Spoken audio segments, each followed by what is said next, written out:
thuds, rattling, shouts, must simply have been there, like the darkness in the water, something you didn't distinguish as being separate, for there can't have been any difference between you and your surroundings.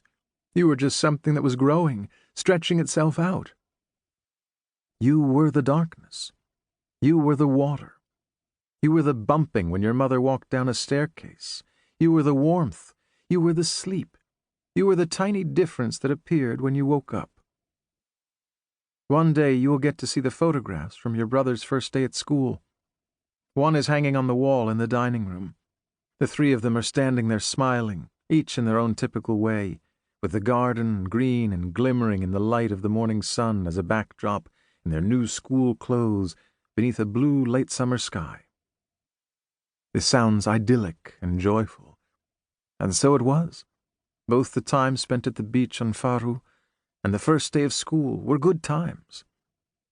But when you read this someday, my little one, if everything goes well and the pregnancy proceeds normally, as I hope and believe it will, but for which there is no guarantee, you will know that that isn't what life is like. The days of sun and laughter are not the rule, even though they too occur. We are at each other's mercy. All our feelings and wishes and desires, our whole individual psychological makeup, with all its curious nooks and corners and its hard carapace, hardened sometime in early childhood, almost impossible to crack, confront the feelings and wishes and desires of others and their individual psychological makeup.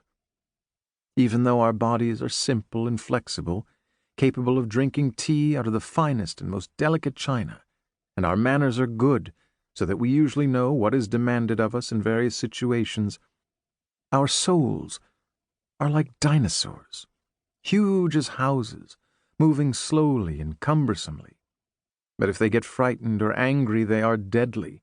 They will stop at nothing to harm or to kill. With this image, I mean to say that though everything may seem dependable on the outside, very different things are invariably going on the inside, and on a very different scale. While on the outside, a word is just a word, which falls to the ground and vanishes. A word can grow into something enormous on the inside, and it can stay there for years.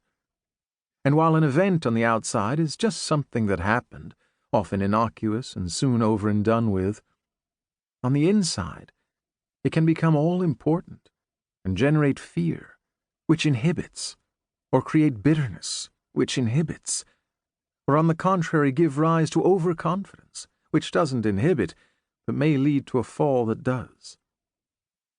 I know people who drink a bottle of strong spirits every day. I know people who pop psychoactive drugs like candy.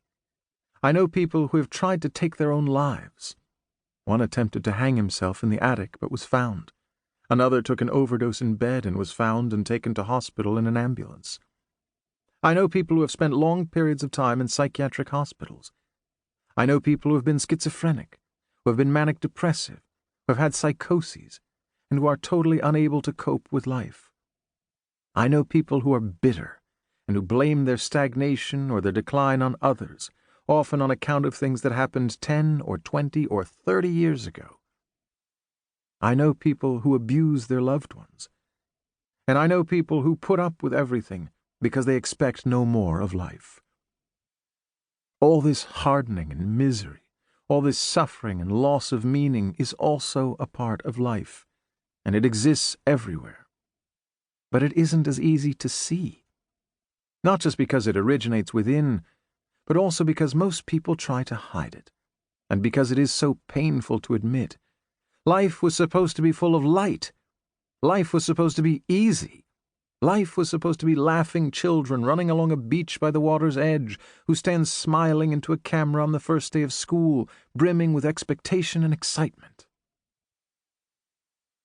Taking one's child to school for the first time, which we will hopefully do with you one day, is a memorable moment for the parents, but also heartrending, because in there, where they will spend most of their days for the coming 15 years, they will have to fend for themselves. That is the main thing they are supposed to learn, I think, how to be with others, for the knowledge itself isn't that important.